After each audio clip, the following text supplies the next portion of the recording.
This is सिमरन।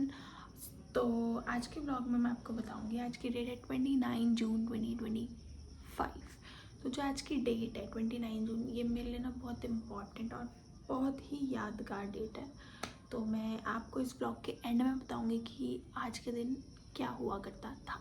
ठीक है, तो मैं आज आपको बताती हूँ। आज बारिश का मौसम था, बहुत बारिश आ रही थी, तो इससे ना मुझे कुछ याद आया अपने पास्ट का।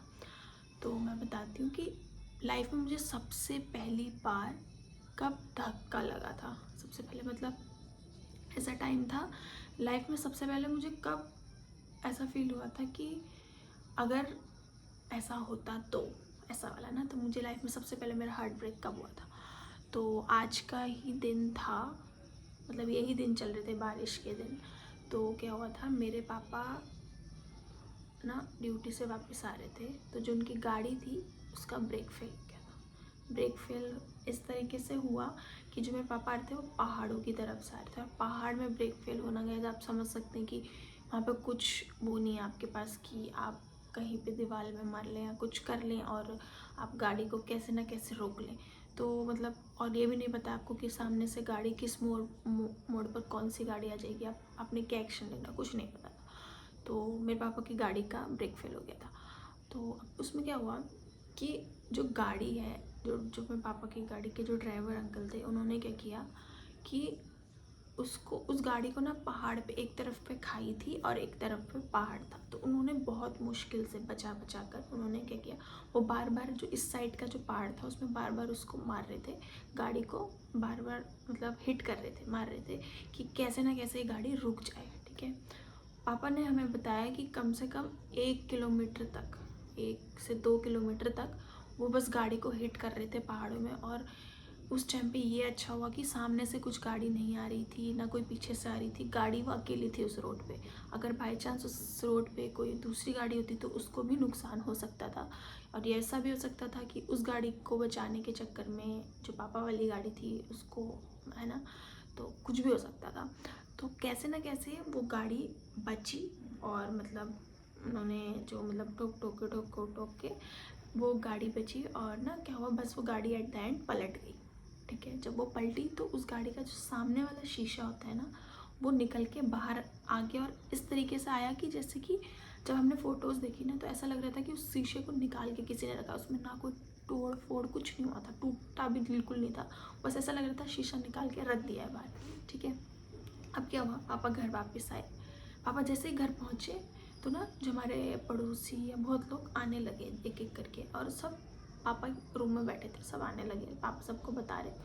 हम तो खेल रहे थे भाई बाहर, हमारा टाइम हो रहा था 5 से 6 बजे, हम खेलते थे बाहर, हम सब खेल रहे थे। मैंने कहा यार पापा अभी ड्यूटी से आए हैं और अभी सब लोग क्यों आ रहे हैं, और फिर एक के बाद एक के बाद एक क्यों आ रहे हैं लोग। तो ना मैं छोड़ कर मैं घर आ गई, और जहाँ पे सब बैठे थे वहाँ पे जाके मैं बैठ गई। अब ये होता है कि हम जब बड़ों के बीच में बैठते हैं ना, तो हमें डांट के भगा दिया जाता है कि बड़ों के बीच में नहीं बैठते हैं, जाओ यहाँ से। तो उस दिन ना किसी ने मेरे पे ध्यान ही नहीं दिया, कि मम्मी ने भी नहीं देखा कि हमारे बीच में बैठी है। पापा तो खैर लोगों को बताने में बिजी थे कि क्या हुआ कैसा हुआ। तो ना जब सब चले गए, 1-2 लोग बचे थे, वो भी हमारे घर के ही लोग थे, तो सब चले गए। मैंने पापा से पूछा, मैंने कहा पापा क्या हुआ था। पापा ने कहा कुछ नहीं हुआ, मैंने सब कुछ सुन तो लिया था, जो पापा के दोस्त थे लोगों से मैंने सब सुन लिया था कि क्या हुआ था कैसा हुआ था। बट मुझे ना बिलीव नहीं हो रहा था कि ऐसी चीज़ मैंने सुन रखी है, सिर्फ जैसे नाटक हम देखते हैं, सीरियल कोई देखते हैं, हम मूवीज़ देखते हैं, उसी में होता है। लेकिन मैंने एक्चुअल में ये सुना, मैंने कहा है ऐसा, ऐसा कैसे हो गया। मतलब जैसे जिस तरीके से पापा बता रहे थे कि ऐसा हुआ, फिर हमने ऐसा किया, तो मतलब वो सब सुन के मुझे ना बिल्कुल ऐसा लग ही नहीं रहा था कि वो रियल है। ठीक है, मैं चुपचाप से बैठ गई। पापा बेड में को बैठे थे, मैं बेड के नीचे नीचे को बैठ गई।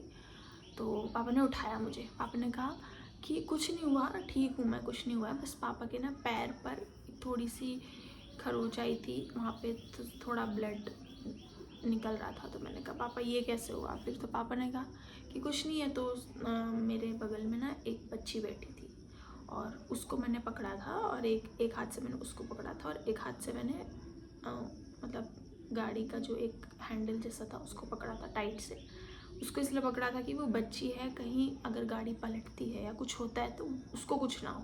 ठीक है। बाकी तो लोग बड़े हैं, कुछ ना कुछ है, तो मतलब वो बच्ची है, उसको कुछ भी हो सकता है, वो गाड़ी से बाहर भी निकल सकती है, कुछ भी होता है। पापा ने एक हाथ से उसको पकड़ा था। पापा कहते हैं मैंने जब उसे पकड़ा था तो मुझे लग रहा था कि मैंने तुझे पकड़ा है, मतलब मैंने अपनी एक हाथ से मैंने अपनी बेटी को पकड़ा है, एक हाथ से मैंने खुद को पकड़ा है।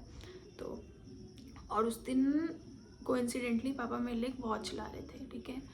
तो पापा ने कहा वो मेरा बैग लेके आ, उस बैग के अंदर ना मैं तेरे लिए कुछ लाया था। और पापा ने बताया कि मेरे को बस ये था, मैंने जैसे ही उस आयरन की रॉड थी उसको पकड़ा, मैंने बस ये सोचा कि कैसे ना कैसे मैं घर पहुंच जाऊं अपनी फैमिली के पास, और जो मैं आज वॉच लेके आया हूँ वो मैं तुझे दे दूँ। बस मेरे मन में ये था, और मैंने सिर्फ आंखें बंद कर ली, टाइट से उस बच्ची को पकड़ा और हैंडल जो रॉड था उसको पकड़ा और सिर्फ आंखें बंद कर ली और सिर्फ भगवान का नाम लिया और तुम लोगों को मैं याद कर रहा था। और कैसे ना कैसे वो गाड़ी पलटी और वो गाड़ी रुकी, बट मतलब बहुत देर तक, मतलब कुछ मीटर्स तक वो घसीटते हुए गई, और जो सामान था वो लोगों के ऊपर गिरा, तो उससे थोड़ी बहुत लोगों को चोट लगी थी, हल्की हल्की, थोड़ी ज़्यादा नुकसान किसी को कुछ नहीं हुआ। पापा के भी हल्की, बस कोई एक बैग था वो पापा के पैर में आके गिर गया तो उससे पैर में चोट लग गई थी। बट जब पापा वहाँ से वापस आए और ये सब चीज़ मैंने सुनी तो मुझे लगा कि मतलब एक धक्का लगा मुझे कि आज कुछ भी हो सकता था और मैं आज कुछ भी मतलब अपने पापा को खो सकती थी। तो उस दिन से लेकर वो दिन भी मैं बताऊंगी, तब तक मुझे हर एक दिन, हर एक सेकंड, जब भी पापा घर से बाहर जाते थे, सिर्फ ड्यूटी के लिए ही नहीं, किसी भी चीज़ के लिए, तो मुझे ना डर रहता था कि कहीं कुछ हो ना जाए, मतलब कुछ भी हो सकता है ना। तो मुझे लगता है कि मेरे उस डर की वजह से मैंने अपनी लाइफ में सबसे पहला धक्का उस टाइम खाया था, और वो मेरी लाइफ का ऐसा टाइम था जो मैं याद करती हूँ तो भी मुझे अभी तक डर लगता है।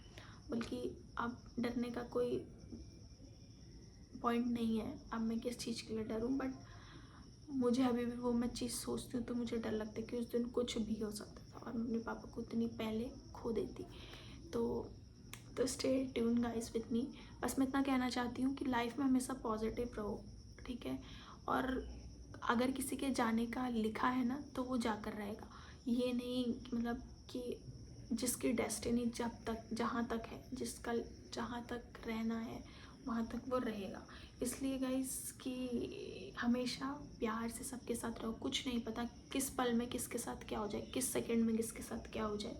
इसलिए सबके साथ अच्छे से रहो, अपने पेरेंट्स को, अपने मम्मी पापा को हमेशा मतलब ना प्यार से बोलो, प्यार से रहो उनके साथ, क्योंकि अगर मतलब आप समझ सकते हैं कि अगर वो हमारे साथ नहीं होंगे या फिर कोई भी अपना हमारे साथ नहीं होगा तो हमें कैसा लगेगा, है ना। तो आज अब मैं बताती हूँ, आज जो 29 जून है, आज मेरे पापा का बर्थडे हुआ करता था, तो इसलिए उनके बर्थडे पर मुझे ये छोटी सी बात याद आई और मैंने आपको ये सब शेयर किया, ठीक है। तो गाइस ऐसा नहीं है कि मुझे बुरा लग रहा है या मैं इमोशनल हो रही हूँ, ऐसा नहीं है। I am too much strong right now. मतलब मेरे पापा ने मुझे इतना अच्छे से, है ना, इतने अच्छे से मेरी परवरिश की, इतने अच्छे से मुझे पाला है कि मुझे आज तक बहुत स्ट्रॉन्ग फील होता है। और आप भी ऐसे स्ट्रॉन्ग रहें और अपने हमेशा मम्मी पापा के साथ रहें। Stay tuned guys with me, bye bye for now.